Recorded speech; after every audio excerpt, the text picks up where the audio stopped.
I think that this is still new, and it's going to take time for the community to acclimate to having a woman in a role of spiritual leadership.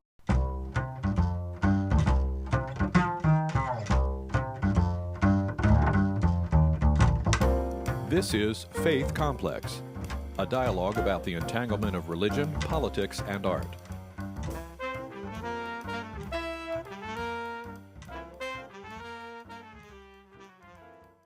Hi, I'm Sara Feinberg of Georgetown University, and you're watching Faith Complex. Our guest today is Rabba Sara Hurwitz. In 2009, Rabba Hurwitz became the first woman to be officially ordained as a rabbi by the Orthodox movement. This ordination generated a lot of controversy, some calling it a perversion of Orthodox Judaism. Sara, tell me, what is a rabba? A Rabba, R-A-B-B-A, as opposed to rabbi, R-A-B-B-I, functions exactly like a rabbi. I speak from the pulpit. I give sermons and I counsel people. I teach. I'm present for my community. There are some slight differences. There's 3 things that I cannot do as a female rabbinic presence. Those 3 things that I call the red lines are women still don't count in a minyan or a quorum of 10 men during prayer services, but they can be present to coordinate the service. Women cannot sit on what we call a beit din, or a body of 3 rabbis to oversee a conversion, and women cannot lead certain parts of the services. In normative Jewish law, in halacha, what are the precedents to this title and position?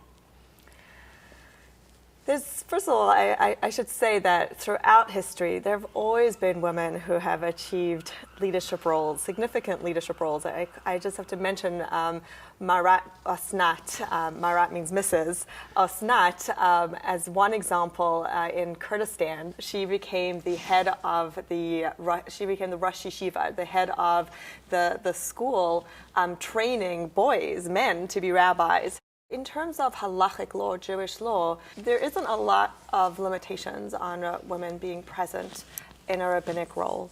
She can be in the position of psak halacha, or giving legal advice. She can be a pastoral counselor, and she can be a leader in the community. I've really analyzed each of those individual laws, and I don't see any prohibitions to allowing a woman to be a full-fledged member of the clergy. Mm-hmm. If you did intend to become part of the clergy, if it was your calling, your personal vocation, why did you go to the Orthodox world, where you knew you would encounter so much resistance? Was it about becoming a rabbi or becoming a female rabbi in the Orthodox world? I chose the Orthodox community. That's my community. It's where it's where I fit. I couldn't imagine being part of any other community. And I don't know that I ever had that aha movement of I want to be a rabbi. It was just a natural evolution of trying to use my natural talents to serve a community. And that's really all I wanted to do. Your ordination has created a split in the Jewish world between a more liberal Orthodox movement and a more conservative Orthodox community. So why do the 2 camps fight against one another? Well, first I want to say I'm not sure that there has been a split yet. It may be inevitable. I just don't know. The women's issue isn't going to be the only issue that leads to that split. There are serious differences within the Orthodox community. I think one of the issue is the centralization versus the decentralization of rabbinic leadership. I think the other big issue is the conversion issue. It's a very painful one. But I think those are the issues that are going to lead to a split. I'm not saying the women's issue is going to be ignored, but I don't think it's the only issue that will lead to a split if that is inevitable. The Rabbinic Council of America, the world's largest rabbinic association, has made Rabbi Avi Weiss commit that he would not confer the title Rabba to any other female graduates of his yeshiva. What are your comments on this? It relates to the previous question. We want to stay within the camp of the Orthodox movement. That's where we all fit. When the RCA had some concerns about my ordination and the future of female spiritual leadership, we met with the RCA and we talked about what the red lines are.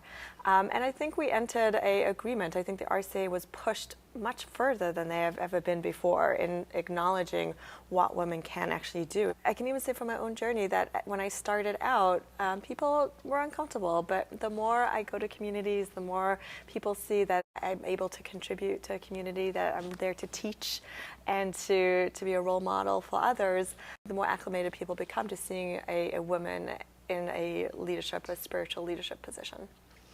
What are the similarities and differences between Orthodox feminism in the US and in Israel? Is the type of Orthodox feminism that you espouse a North American and modern Orthodox phenomenon? There's so many exciting things happening in Israel. I think that a lot of things in terms of female leadership are happening under the radar, and we're going to hear about them in the coming years. I think there are a lot of similarities happening there, and whatever is happening, it's all good. Meaning having any opportunity for a woman to be present in any way is good. So having the Yoetzet Halacha program where women can be a resource for other women on laws relating to sexuality and intimacy and menstrual cycles is wonderful. And having women advocate for other women in the court system is also a great improvement to what was there before. There are nuanced differences, but I think that we're all striving for the same goal, which is greater involvement of women in spiritual leadership. Where do you think now this movement is heading? Do you think it will reshape the Jewish community as a whole? Absolutely. I think that the potential is to make the community more rounded, and there was an 11-year-old girl who sent me such a wonderful letter saying that she felt like there were no role models for her, but now she has people to look up to, and she's inspired. Do you think you represent a mainstream phenomenon in the US or just a marginal movement? I like to think it's mainstream. I can say that Yeshivat Maharat has received tremendous excitement. People are excited about Yeshivat Maharat.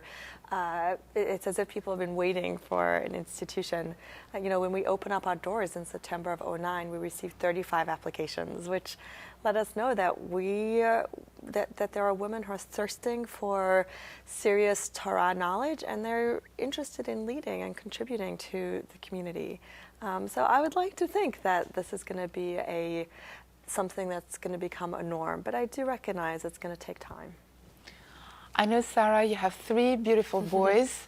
If you were to have a girl in the future, what would you encourage her to do?